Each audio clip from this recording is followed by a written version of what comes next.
بسم اللہ الرحمن الرحیم۔ السلام علیکم ڈیئر اسٹوڈنٹس، امید ہے آپ لوگ ٹھیک ہوں گے اور آپ لوگوں کی زندگی خوشیوں کے ساتھ گزر رہی ہوگی۔ اللہ تعالیٰ آپ لوگوں کو دنیا اور آخرت دونوں جہانوں کی کامیابی عطا کرے، کامیابیوں سے اللہ تعالیٰ آپ سب کو ہمکنار کرے، اللہ تعالیٰ آپ سب کو سرفراز کرے۔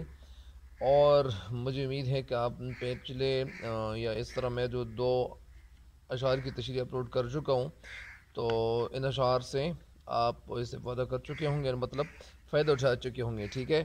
تو یہ ہم نظم ہے اور یہ ہم نظم میں تشریح کر رہا ہوں۔ شعر نمبر 3 ہے، بسم اللہ الرحمن الرحیم۔ مٹی سے، مٹی یا مٹی، یہ دونوں طریقوں سے آپ پڑھ سکتے ہو۔ مٹی سے بیل بوٹے کیا خوش نما اگائے، مٹی سے بیل بوٹے کیا خوش نما اگائے، پہنا کے سبز خلعت ان کو جواں بنایا۔ مٹی سے بیل بوٹے، مٹی یعنی وہ زمین سے، بیل بوٹے پودوں کو کہتے ہیں، کیا خوش نما یعنی خوبصورت، خوبصورت، نما یعنی جب ہم دیکھتے ہیں کوئی پودا تو اس پودے کو دیکھ کر ہم خوش ہوتے ہیں۔ نما مطلب یعنی خوبصورت نظر آنے والے پودے۔ اگائیں، یہ کس نے اگائے؟ اللہ تعالیٰ نے۔ تو خوشنما اگائے، پھر کیا ہوا؟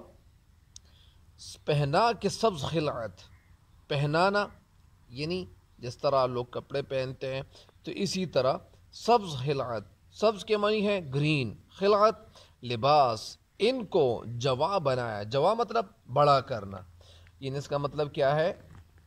اس شعر کا مفہوم یہ ہے کہ اللہ تعالیٰ نے زمین سے پودے اگائے، خوبصورت پودے اگائے، اور پھر جب پودے زیادہ ہو گئے تو وہ پودے زیادہ ہونے کی وجہ سے پھر کیا ہوا؟ زمین ایسی دکھائی دے رہی تھی جیسے کسی نے سبز لباس پہنا دی ہو۔ تو یہ اس کا مفہوم ہے۔ اس شعر کی تشریح کی طرف آپ لوگوں کو لیے چلتا ہوں۔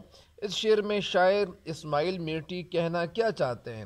اس شعر میں شاعر اسماعیل میرٹی کہنا یہ چاہتے ہیں کہ اللہ تعالیٰ نے سب سے بڑی، اللہ تعالیٰ نے سب سے پہلے کیا کیا؟ یہ جہان پیدا کیا، اور پھر زمین و آسمان بنائے، اور ساتھ ساتھ اس زمین میں سے اللہ تعالیٰ نے کتنے خوبصورت پودے اگائے، اور سرسبز پودوں کی تعداد جب زیادہ ہو تو یہ زمین ایسی دکھائی دیتی ہے جیسے کسی نے اس کے اوپر ایک سبز رنگ کی خوبصورت لباس پہنائی ہو۔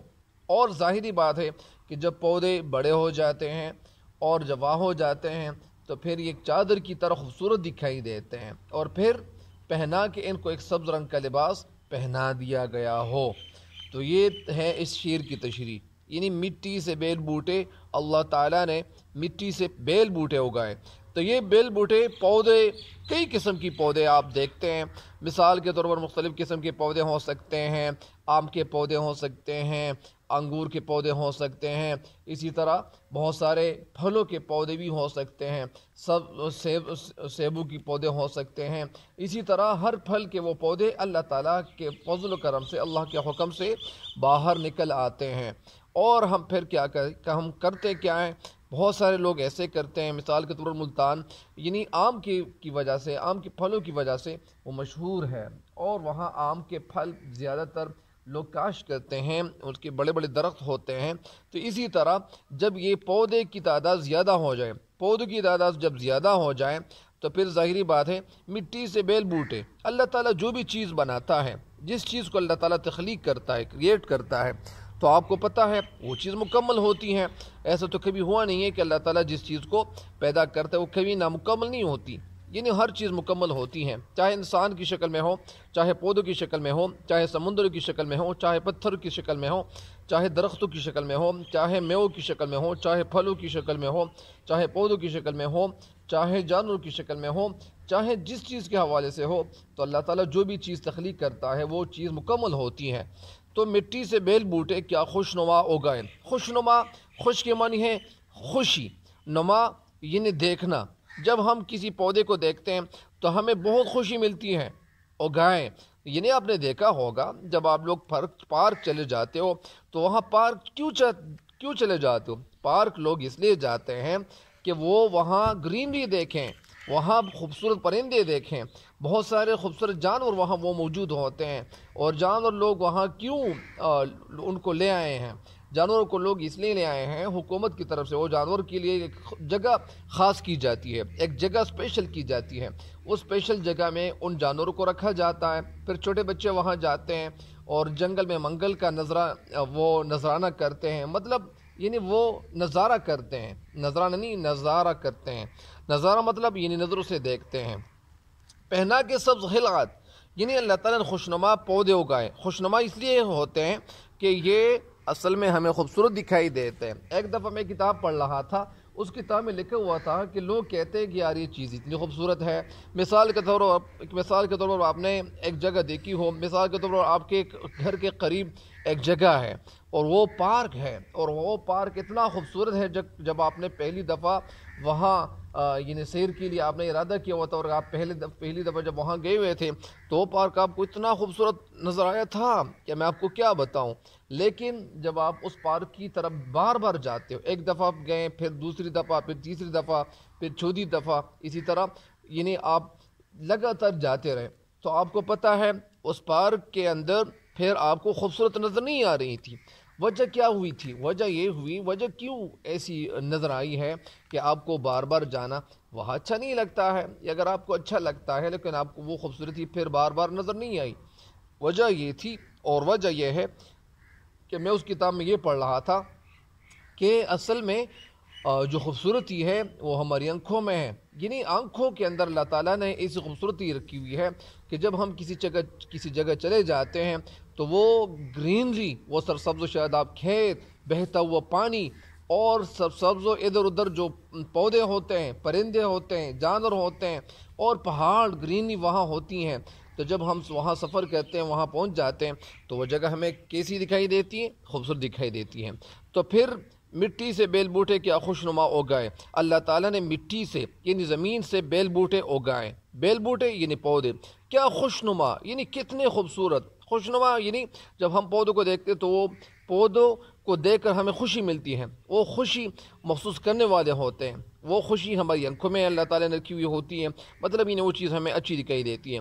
کیا خوشنما اگائے یعنی خوبصورت اگائے، پہنا کے سبز، اور یہ پودے پھر جب اگائے، وہ نکل آئے، زمین سے نکل آئے، تو پھر کیا ہوا؟ پھر یہ ہوا کہ وہ پودے بڑھتے چلے گئے، جس طرح ایک چھوٹا بچہ پیدا ہوتا ہے، اس کی عمر میں اضافہ ہوتا چلا جاتا ہے، وہ بچہ جب سب سے پہلے اس کو پہلی کلاس میں وہ کیا جاتا ہے، ان کو داخلہ دلوایا جاتا ہے، پھر وہ اگلی کلاس چلا جاتا ہے، پھر اسی طرح وہ اوپر چلا جاتا ہے، پھر 3rd class, 4th، 5th، 6th، 7th، اسی طرح یہ پروسیس وہ طے کرتا ہے، اور یہ سیڑھیوں پہ چڑھتے چلا جاتا ہے۔ تو پہنا کہ اسی طرح پودے بھی، جب پودے پیدا ہوتے ہیں سب سے پہلے اتنی گرینی نہیں ہوتی، پہنا کے سبز خلات، تو ظاہری بات ہے کہ جب پودے مٹی سے نکل آئے تو پودوں کے ساتھ کیا ہوا؟ یعنی ان کو ایک سبز خلقت، لباس پہنایا گیا، یعنی یہ جو زمین ہے وہ زمین کو ایک خوبصورت لباس کی شکل وہ دے رہے تھے، کیا چیز؟ پودے، ان کو جواب بنایا۔ تو ظاہری بات ہے کہ یہ پودے جب بڑھتے چلے گئے تو پودوں میں خوبصورتی نظر آئی، اور یہ ایسا نظارہ پیش کر رہا تھا، یہ پودے ایسے نظارہ کی طرح دکھائی دے رہے تھے جیسے کسی نے زمین کو سبز لباس پہنایا ہو۔ تو اس شعر کی تشریح مکمل ہو گئی ہے۔ مجھے امید ہے میں تھوڑا سا تفصیل میں چلا گیا، لیکن تفصیل میں مجھے جانا نہیں چاہیے تھا، لیکن تفصیل اس لیے کبھی کبھار ضرورت پڑتی ہے تفصیل کی، تاکہ آپ کے ذہن میں یہ شعر مکمل طور پر بیٹھ جائے، اور آپ ایسا کریں کہ کتاب سامنے رکھیں اور موبائل کو ایک سائڈ پہ رکھیں، تاکہ آپ اس ویڈیو سے بھرپور فائدہ اٹھائیں، ٹھیک ہے؟ تو مجھے امید ہے کہ آپ اس شعر سے فائدہ ضرور اٹھاؤ گے۔ تب تک کے لیے میں اجازت چاہتا ہوں، اللہ نگہبان۔